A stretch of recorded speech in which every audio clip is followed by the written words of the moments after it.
네, 감사합니다. 우리 김재욱 전사님, 말씀 전에 저희가 준비된 그런 영상이 있습니다. 영상 먼저 같이 함께 보시겠습니다.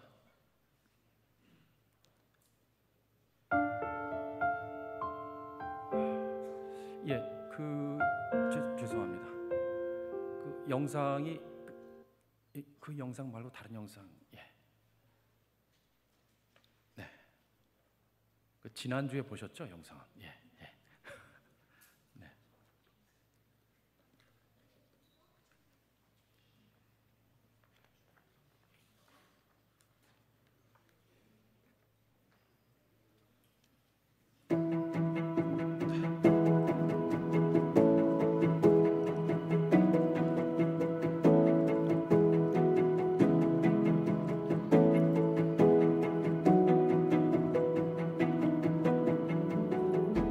동전 모아놓은 걸로 고기를 사 먹고 그럴 정도로 어려웠는데도 저희는 한 끼 굶는다고 아프거나 그러지 않으니까 더 어려운 사람들 도와줘야 된다.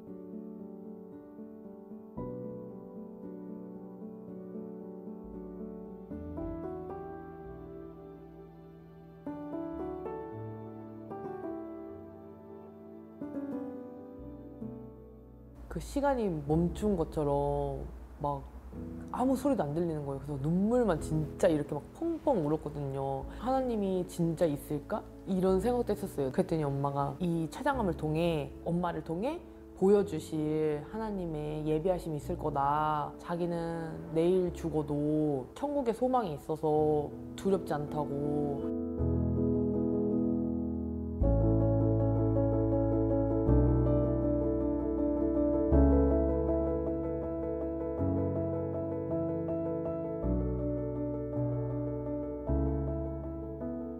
누군가에게 생명이라도 주어야 된다. 나를 통해 누군가라도 이렇게 새로운 세상을 볼 수 있고, 내 눈을 통해 교회를 가서 정말 하나님 만나고 그렇게 됐으면 좋겠다. 그 말씀 진짜 끝까지 의식 잃기 전에도 강조하셨어요. 숨을 거두는데도 너무 평안한 거예요. 아, 천사가 엄마 데리러 왔구나. 예수님하고 같이 가고 있구나.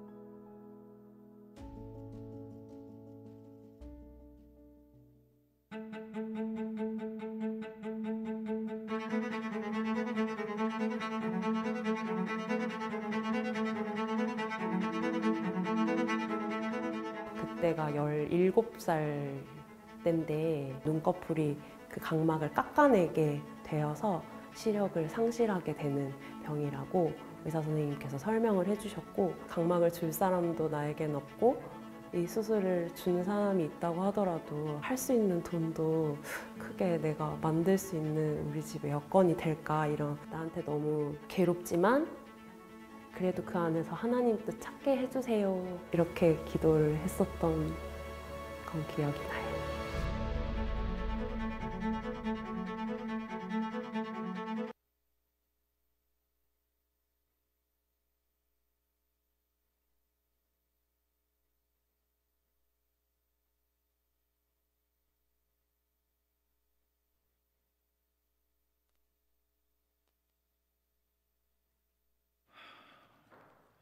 오늘이 특별한 주일이기 때문에 영상도 긴장을 하는 것 같습니다. 우리 성도님들.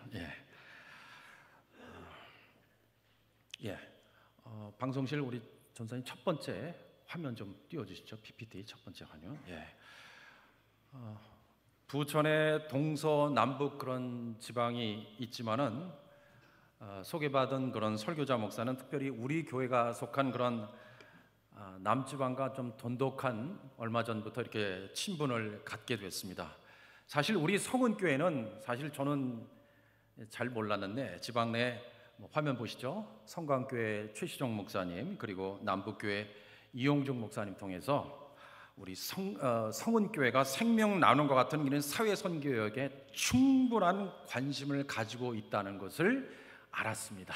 그래서 담임 목사님을 이렇게 찾아왔습니다.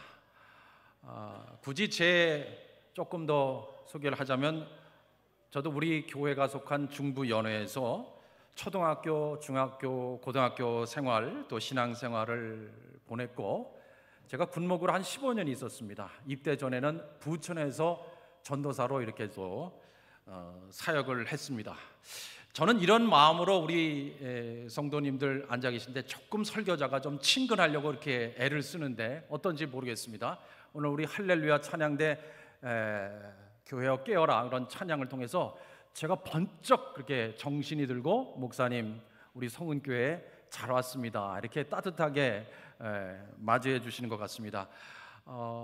오늘 예배 중에 저는 이제 여러 성도님들을 다 이렇게 제가 주목을 하면서 말씀을 전하겠지만 감사하게 우리 어린 학생들이 이렇게 앉아 있어요. 그래서 저는 어린 학생들에게도 좀 주목을 해서 좀 더 가깝게 친근하게 말씀을 전하도록 노력하겠습니다. 오늘 그 찬양을 하는데 이렇게 보니까 목발을 짚고 이렇게 오신 우리 집사님, 우리 자매님 계시더라고요. 얼마나 저한테 용기를 주시는지 고맙습니다. 제가 군목으로 있을 때 이 군인교회에서 설교하고 예배를 주관할 때 그렇게 목발을 짚고 온 그런 군인 형제들이 얼마나 감사하고 꼭 그렇게 손을 잡아줬던 그런 기억이 있습니다.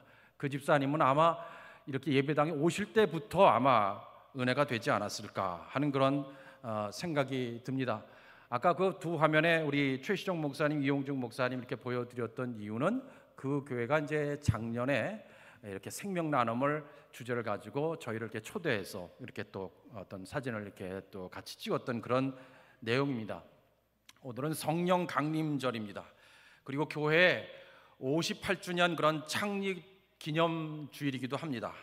정말 귀하고 이런 거룩한 주일에 담임 목사님 또 우리 기획위원회에서 이렇게 사랑의 장기기증 이 생명 나눔이라는 그런 주제를 가지고 강단을 설 수 있게 이렇게 해주시니까 먼저는 하나님께 영광을 돌리면서 목사님 또 그리고 기획이 또 여러 성도님들께 진심으로 감사를 드립니다.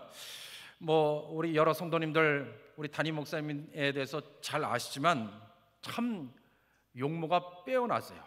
그리고 담임 목사님 더 젊은 시절에 간 기증을 하셨어요.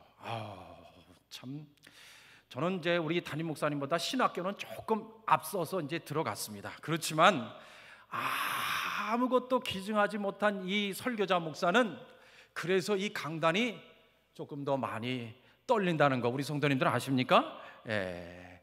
우리 생명 나눔에 동참하는 방법은 이게 뭐지? 하시는 그런 성도님들 계셔요. 뭐 생명 나눔이라고 하는 것은 헌혈도 있고 골수 기증도 있고 뭐 제가 이제 전하는 것은 이제 사후 기증인데 사후 기증이 아니더라도 이 다른 방법도 있으니까 그 마음을 조금 더 내려놓고 설교자 목사를 불편하게 바라보지 마시고요. 예배에 참여하시면 참 은혜가 됩니다. 자, 제가 그래서 우리 어린 학생들을 위해서 이제 문제를 내는데요. 혹시 엄마 아빠가 아시면 옆에서 쿡쿡 야 이렇게 답변해 그렇게 해서 답을 맞추면 우리 담임 목사님 아마 적절하게 저는 이제 오늘 점심 맛있게 먹고 그냥 가면 됩니다. 시상을 하지 않을까 생각이 듭니다. 근데 이게 어려운 문제가 될 수도 있고 근데 이제 엄마 아빠가 맞추시면 돼요. 그렇죠? 이렇게 답변해 하면 됩니다. 부대 위문차 방문한 목사님과 여선교회 회원들이 있었습니다. 다 여선교회 회원들이 나와서 이제 다 위문을 하고 지휘관하고 이렇게 다 그 앉은 원 테이블에 다 앉아가지고 이렇게 얘기를 이렇게 담소를 나누는데 갑자기 그 민간 목사님이 그 담임 목사님이 그 지휘관한테 사령관님 북한과 문제입니다. 북한과 비교해서 우리가 절대 우위의 비대칭 전력이 뭔지 아십니까? 갑자기 군대 얘기를 전문 용어를 민간 목사님이 담임 목사님이 해가니까 이 사령관님이 갑자기 당황을 한 겁니다. 뭐지? 자, 뭘까요? 우리 어린이들 뭘까요? 비슷하게 맞춰도 맞은 거로 해드리겠습니다. 어려워요. 그러면 여기 좀 말씀을 드릴게요. 대칭 전력은 북한에도 탱크가 있고 우리도 탱크가 있고 비대칭 전력은 저쪽에는 없고 우리는 있고 뭐 그런 게 비대칭 전력입니다. 우리 어린이 네? 교회 맞은 거로 할게요. 네, 목사님. 네, 하겠습니다. 네. 문제는 또 하나 있습니다. 바로 그 목사님이 종교 신앙 전력이라고 얘기를 했습니다. 우리 군에는 군복을 입고 있는 목사님이 있지만 북에는 전혀 없습니다. 자, 이것과 관련된 우리 예비역 집사님들이 좀 아실 텐데 어린이한테 쿡쿡 야 이거야 이거 비슷하게 맞춰도 하겠습니다. 이것과 관련된 서양의 군에 관한 유명한 격언이 있습니다. 참호 속에는 뭐가 없다. 참호 속에는 참호라는 것은 한두 명의 병사가 전투 시에 자신의 몸을 숨기기에 땅을 판 구덩이를 말합니다. 그 참호 속에는 뭐가 없다. 우리 어린이. 이거는 제가 얘기하겠습니다. 참호 속에는 무신론자가 없다. 우리 군대 갔다 오시는 우리 집사님들은 아실 거예요. 어느 정도는. 자, 오늘 본문에서도 군대와 같이 전장에서 신앙의 대표적인 행위인 이 기도의 중요성이 드러나고 우리의 기도를 다시 생각하게 하는 그런 부분이 있다는 겁니다. 오늘 본문의 말씀 우리가 읽은 가운데는 한 가지, 베드로의 투옥 상황은 곧 기도할 시간이고 하나님의 역사를 체험하는 그런 자리라는 겁니다. 여러분이 성경에 보면은 악명 높은 사람들이 나옵니다. 악명 높은 사람들이 군데군데 나오는데 오늘 본문 속에도 나오는 헤롯 왕. 목사님 헤롯 왕은 잘 알죠, 그렇죠?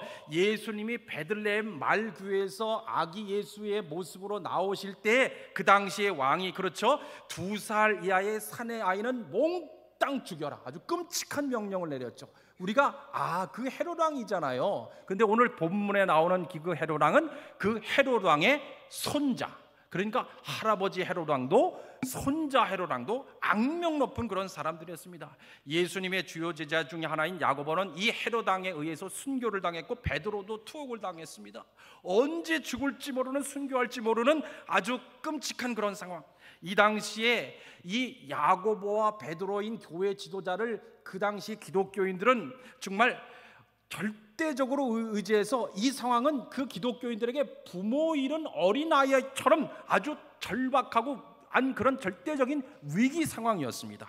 본문의 앞부분을 보면 야고보를 순교하게 하고 베드로를 잡아 가둠으로 말미암이로 해가지고 헤롯 왕은 그 정치 지도자죠. 헤롯 왕은 백성들의 엄청난 지지를 받고 있었습니다.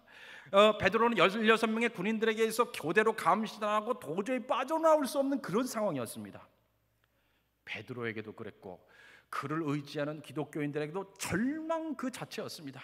그러나 감사하게도 교회는 절망 가운데 손을 놓고 있지 않았습니다. 바로 그들은 그때 기도합니다. 5절 같이 읽을까요? 이에 베드로는 옥에 갇혔고 교회는 그를 위하여 간절히 하나님께 기도하더라. 그렇습니다. 인간이 더 이상 아무것도 할 수 없을 때 절망적일 그때가 바로 기도할 때입니다. 그때가 바로 살아계신 하나님이 역사하시는 그런 때입니다. 제가 군에서 목회할 때 저의 그런 개인적인 경험입니다. 저는 한때 아들을 중환자실에서 지켜봐야 될 그런 때가 있었습니다. 1차, 2차, 3차의 그런 대수술을 보호자 대기실에서 기다리는데 이게 어르신들이 말하는 단장의 아픔이 이런 것인가 하는 그런 생각이 들었습니다. 어릴 적부터 교회 목사님인 그런 저희 아버지의 그런 교인들을 돌보고 목양하시는 것을 보고 자라온 저로서는 하나님, 이렇게 기도했습니다. 목회자 자녀가 중환자실에 있으면, 제가 이러고 있으면은 어떻게 장병 한 사람 한 사람을, 교인 한 가정을 돌볼 수 있어요 하고 간절하게 그런 기도했던 그런 기억이 있습니다. 그런데 그런 와중에도 감사했던 것은 당시 저희 부대의 그런 지휘관이 법당에 가끔씩 나가는 그런 불교 지휘관이었습니다. 그런데 우리 성도님들, 구약의 고레스 왕이 있죠. 이스라엘 백성들이 포로로 끌려다 그들을 안전하게 그들로 돌아갈 수 있게 하고 성전을 재건하도록 그렇게 도왔던 이방의 왕, 이 고레스 왕이 당시에 저희 지휘관이었습니다. 그래서 제 형편을 충분히 공감해주고, 목사님, 부대와 병원을 왔다 갔다 하는 그런 와중에 길 잃은 어린 양 같은 그런 우리 부대의 병사들이 어느 때라도 한밤중에라도 걸려오는 전화는 반드시 전화해서 조치하고 저한테 보고해 주십시오. 그렇게 얘기를 했습니다. 네, 알겠습니다. 병원에 잠깐 있었을 때였습니다. 그때 기도하는 시간이 있었는데 그때는 뭐 병원의 예배실도 아니고 어떤 그런 공간이 있었죠. 그 공간에서 한참 기도를 하고 있는데 문이 싹 열리면서 침상채로 보호자가 그 환자를 쭉 끌고 오는 걸 봤습니다. 그러면서 기도하는 그런 모습을 보면서 야, 이것이 이 세상에서 가장 간절하게 기도하는 장소구나 하는 것을 아주 깊이 깨달았습니다. 저의 일이 수습이 되고 나서 군목회 현장으로 이제 돌아가서 이렇게 보니까 부대에 순전히 그냥 환자 장병이 있는 병실, 사단의무대, 통합병원 그거밖에 안 보이네요. 그래서 찾아가서 그 환자 장병을 위해서 기도해 줬습니다. 아, 우리 부대 목사님이 나를 위해서 기도해 주는구나. 그때 당시에 그 장병은 그렇게 여겼지만 저는 마치 엄마 아빠가 네 옆에 있지 않지만 내가 네 엄마 아빠의 그런 심정으로 너를 위해서 기도해 준다 하는 심정으로 그런 기도했던 그런 기억이 있습니다. 마침 또 그냥 군목이 그냥 병원만 왔다 갔다 하면서 신방하고 기도하니까 그래도 그것을 호응을 해줘서 그 당시에 군인교회 성도들이 기도와 물질로 헌신하는 그런 모습을 보면서 야, 목회는 동역자가 정말로 필요하구나 하는 것을 다시 한번 깨달았습니다. 우리 성도님들, 인간의 한계 상황이나 극한 상황을 경험한 사람들은 기도가 얼마나 중요한지 절감합니다. 그러므로 우리는 평소에나 비상시에나 늘 기도해야 됩니다. 기도야말로 우리 인생에 있어서 가장 강력한 그런 무기입니다. 초대교회 성도들이 베드로가 투옥되고 기도하기 시작하자 하나님이 움직이기 시작하셨습니다. 7절, 호련히 주의 사자가 나타나매 옥중에 광채가 빛나며 또 베드로의 옆구리를 쳐 깨워 이르되 급히 일어나라 하니 쇠사슬이 그 손에서 벗어지더라. 아멘. 감옥에서 기적적으로 풀려난 베드로는 비몽사몽간에 천사를 따라 나섭니다. 야, 정신을 차리고 내가 이제 그 하나님 앞에 반하고 그 우리 기독교인들의 악행을 일삼는 이 권력자 헤롯부터 나를 벗어나게 해주시는구나 분명히 깨달았습니다. 알았습니다. 그제 이제 달려갑니다. 자신의 추록을 위해서 기도했던 그 성도들, 그들 기도하는 그 장소 마리아의 집으로 달려갑니다. 성도들의 반응이 어땠습니까? 베드로가 달려가서 16절, 베드로가 문 두드리기를 그치지 아니하니 그들의 문을 열어 베드로를 보고 놀라는지라. 아멘. 기도하니까 정말로 놀라운 일이 생겼습니다. 하나님께서 예레미야 선지자를 통해서 예레미야 33장 이렇게 말씀하십니다. 너는 내게 부르짖으라 내가 내게 응답하겠고 내가 알지 못하는 크고 은밀한 일을 내게 보이리라. 기도를 통해서 크고 은밀한 일을 보시고 경험하시는 우리 성은교회 모든 성도님들이 되시길 주님의 이름으로 축원합니다. 그러면 본문 속에 우리 기독교인들의 그런 모습을 보면서 우리는 은혜의 수단인 이 기도를 어떻게 어떤 방식으로 어떤 태도를 취해야 되겠습니까? 오늘 본문의 말씀을 통해서 또 한 가지 깨닫는 것은 간절하게 간곡하게 기도해야 된다는 겁니다. 오늘 본문의 말씀을 통해서 우리 베드로는 감옥에 갇혀 있을 때 성도들이 어떻게 기도했느냐? 교회는 그를 위하여 간절히 하나님께 기도하더라. 우리가 읽었습니다. 간절한 마음으로 계속 기도했다는 겁니다. 얼마나 됐는지 모르지만 오랫동안 했으라 여겨집니다. 언제까지 기도했습니까? 베드로가 구출되는 그날 밤 그 순간까지 기도했다는 겁니다. 무슨 말입니까?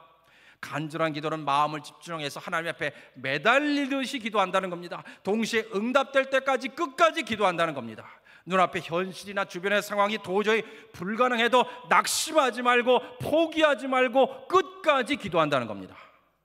물론 본문 속에 기도하는 성도들의 모습을 보면 이게 기도하는 성도들의 모습인가 의심스러운 부분이 있습니다. 베드로가 너희들이 기도하는 것처럼 내가 살아 돌아왔다 하면서 그 모습을 가지고 그렇게 달려와서 먼저 본 게 바로 여정 로데였죠. 그것을 보고 우리 베드로 사도 우리가 기도하고 추록을 위해서 기도했던 베드로 사도가 살아 돌아왔어요 라고 그렇게 말을 하니 너는 미쳤구나. 자꾸 나무라고 아니에요 베드로 사도가 살아 돌아왔어요 이게 얘기를 하니 그것은 베드로를 지키는 천사야. 네가 잘못 본 거야. 그렇게 성도들이 말했습니다. 자, 내가 살아 돌아왔다. 그들한테 딱 보여지니까 그 베드로를 보니까 깜짝 놀랐습니다. 과연 도대체 그러면 그때 초대교회 그 성도들이 도대체 무엇을 위해서 기도했습니까? 물론 베드로를 위해서, 추록을 해서 베드로를 기도했고 그렇게 기도했지만 사실은 바로 자기 가족들과 내 신변을 위해서, 내 안위를 위해서 기도했던 겁니다. 우리 성도님들 한번 생각해 보십시오. 지금 야고보도 순교당했고 이제 베드로도 감옥에 갇혀서 언제 죽을지 모르는 상황에서, 그 상황에서 바로 다음 차례는 바로 우리 가족들이고 내 자신인 겁니다.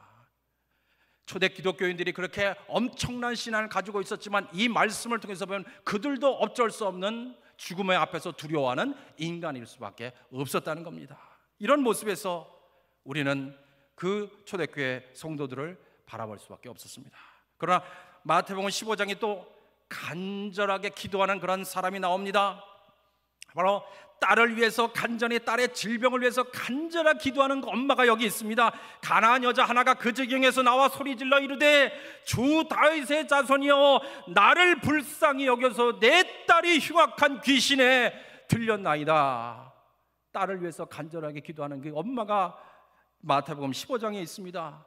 그런데 매정하게도 예수님은 여인의 믿음을 시험하는 것처럼 자네의 떡을 취해 개들에게 줄 수 없다고 2번씩이나 이 여인을 매정하게 외면하셨습니다. 그럼에도 불구하고 딸을 살리겠다는 엄마는 저는 부스럭이라도 먹겠나이다 하고 간절하게 외치고 기도해서 결국은 응답을 받았습니다.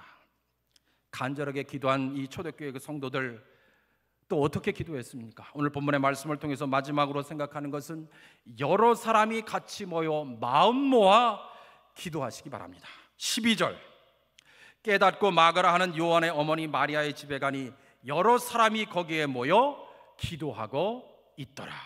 성도들이 모여 함께 기도했습니다. 하나님은 그것을 기뻐하신 겁니다. 베드로의 기적적 탈출을 전하는 여정 로데를 너는 미쳤구나 하는 이 성도들의 믿음 부족함, 믿음 없음에도 기뻐했던 것은 함께 모여 기도했기 때문에 그렇습니다. 우리 58주년 된 우리 성운교회 성도들 함께 모여 기도해서 이 놀라운 기적을 만들어 주시기를 주님의 이름으로 축원합니다. 마태복음 18장 19절에도 예수님도 역시 여럿이 같이 모여 마음 모으고 기도하는 것을 강조하셨습니다. 너희 중에 2사람이 땅에서 합심하여 무엇이든지 구하면 하늘에 계신 내 아버지께서 그들을 위하여 이루게 하시리라.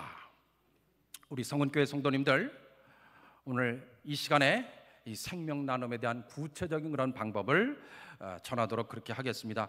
아까 우리 안내위원 어느 권사님께도 말씀을 드렸지만 쓰신 등록서는 나가실 때 안내위원 통해서 이렇게 회수되고 또 저쪽 중간 계단에 안내 데스크에 함에다 이렇게 내시면 되고요.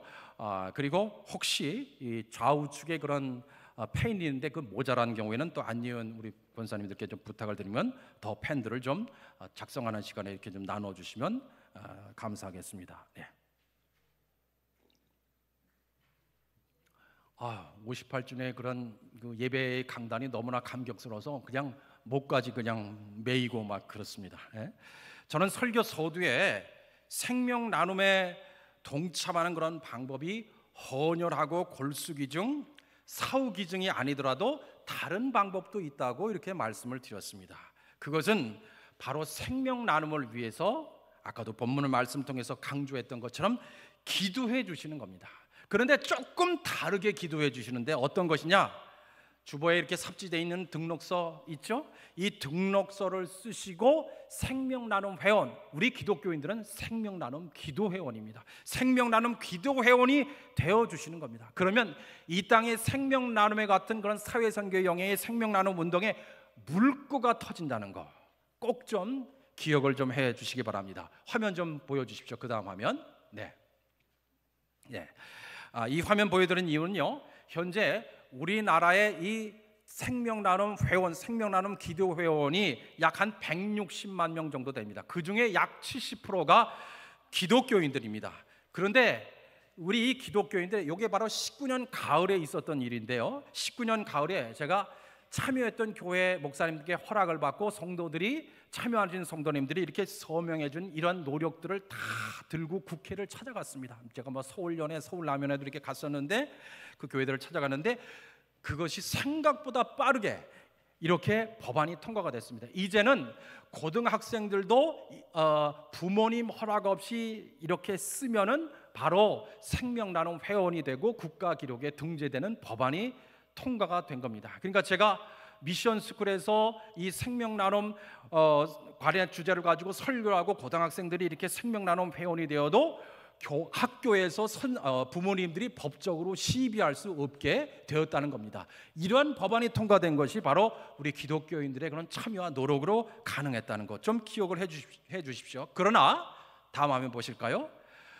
화면 보시는 것처럼 미국과 유럽에 비해서 참으로 우리나라가 이 등록률이 부족한 게 이 현실입니다. 사실 요거는 미국과 우리만을 이렇게 비교한 건데 유럽의 몇몇 나라는요, 우리 성도님들 굳이 이 등록서를 쓰지 않아도 나는 모든 국민은 사후에 기증하는 거로 알겠다. 그런 법안이 있는 유럽의 나라들도 있습니다.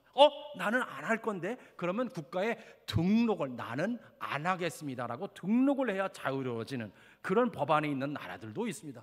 미국도 보시면 이렇게 많은 등록의 그런 참여가 우리하고 이렇게 많은 차이가 있죠. 저는 그냥 설교자 목사는 생각에 이것이 2000여 년의 기독교 역사의 하나의 그런 영향이 아닌가 하는 그런 생각을 해봅니다. 다음 화면 보실까요?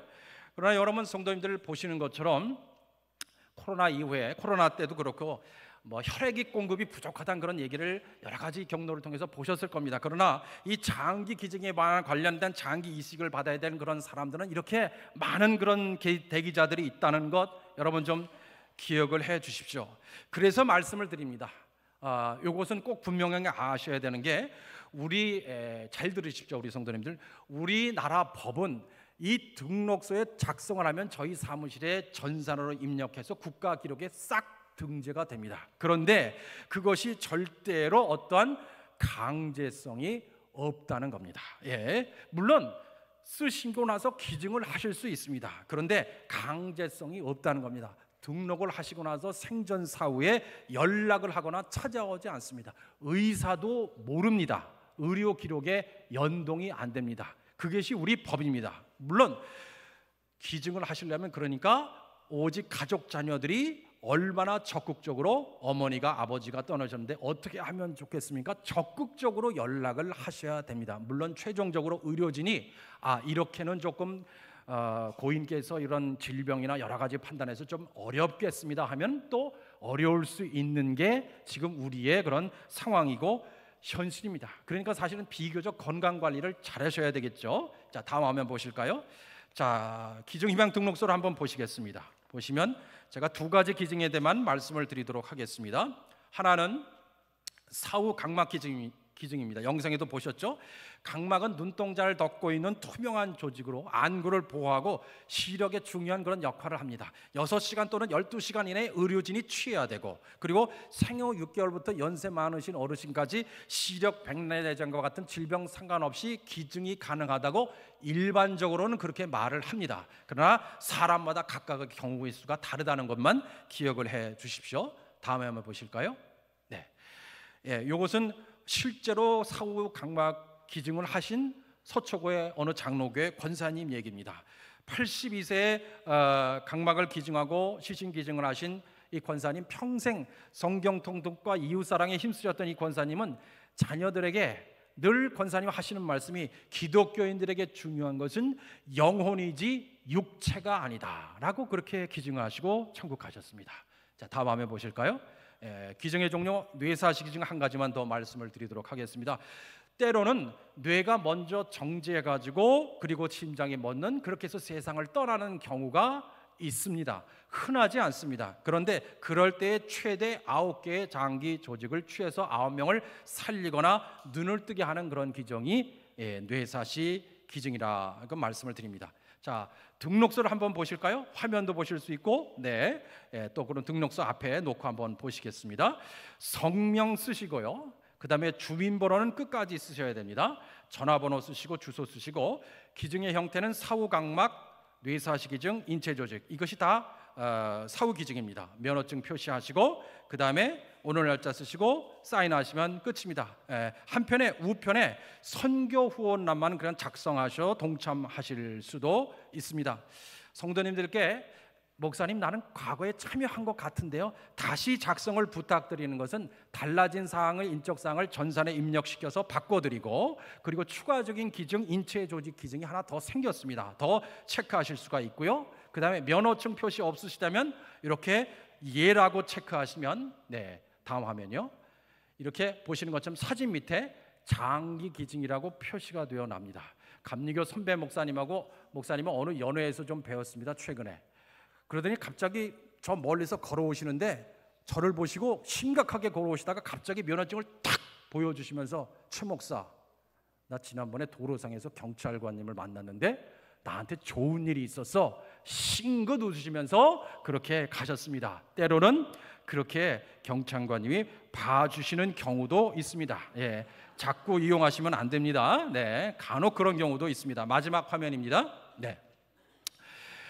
저희가 최근에 몇 년 전부터 DF 장학회를 운영하고 있습니다. 뭐 방송국에 나온 내용인데요, 갑자기 사고나 질병으로 일찍 세상을 떠나신 부모님들, 그들의 남겨진 자녀들을 장학금을 지급하는 그런 선한 사마리아 같은 그런 사업을 저희가 지금 감당하고 있습니다. 우리 반주자 여기 앞에서만 좀 앉아주시면 좋겠습니다. 반주자 좀 앉아주시면, 반주자님,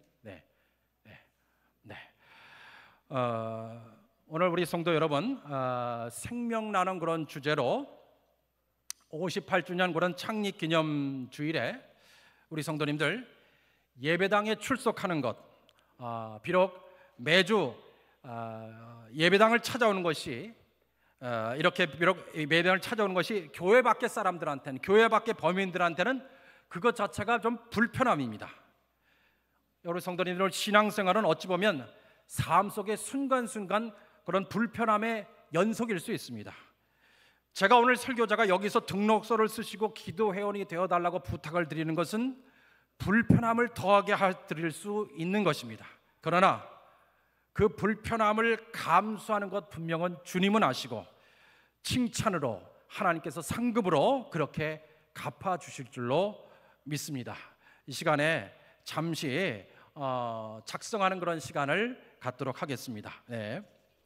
우리 안내오는 우리 권사님들 혹시 볼펜이 없다 손을 드시는 우리 성도님 있으면 볼펜을 좀 나눠주시고, 혹시 마음에 거리낌이 되시는 우리 성도님들 계시면 기도를 부탁드립니다. 작성하는 시간에 장기부전, 수만의 장기부전 환우들을 위해서 기도해 주시고, 또 우리 성은교회 오랜 동안 투병하는 그런 환우들을 위해서, 우리 성도님들을 위해서, 우리 집사님을 위해서 간절하게 기도하는 그런 시간을 갖도록 하겠습니다. 예배당 안에 그럼 반주자님이 앉아 계시면은 여기 앞에 좀 반주 좀 부탁드리겠습니다.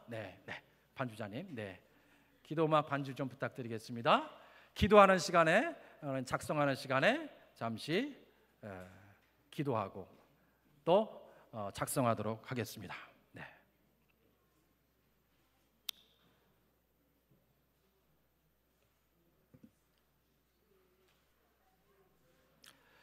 아버지,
예수님의 이름으로 기도했습니다. 다시 한번 기도하겠습니다. 아버지 하나님, 베드로 사도가 투옥되고 초대교회 성도들이 엄마 아빠 이런 자녀들처럼 자신들의 앞날을 두고 울부짖어 기도한 것처럼 코로나 시국 이후의 사회 경제적 상황과 연관된 삶의 버거운 터널을 지나가고 있습니다. 그러나 오늘 본문의 초대교회 성도들에게 나타난 베드로 추락의 기적처럼 우리들에게 모여 기도하여 놀라운 기적이 일어날 줄로 믿습니다. 창립 58주년을 맞이하는 우리 성은교회 성도들의 가정과 일터와 사업장에 그러한 일들이 일어날 수 있게 하여 주시옵소서. 성은교회 교회들에 모여 기도한 노력과 시간들로 대한민국 국민들이, 위정자들이 생명 나눔에 관심과 참여 일어날 수 있게 하여 주시옵소서. 그리하여 생명이 살아나는 사건들이 곳곳에서 일어날 수 있게 하여 주시옵소서. 예수님의 이름으로 기도했습니다. 아멘. 참여하신 우리 성도님들은 꼭 나가실 때 이 참여 기념카드, 등록카드를 꼭 안내요이나 저희를 통해서 받아가시기를 바라겠습니다.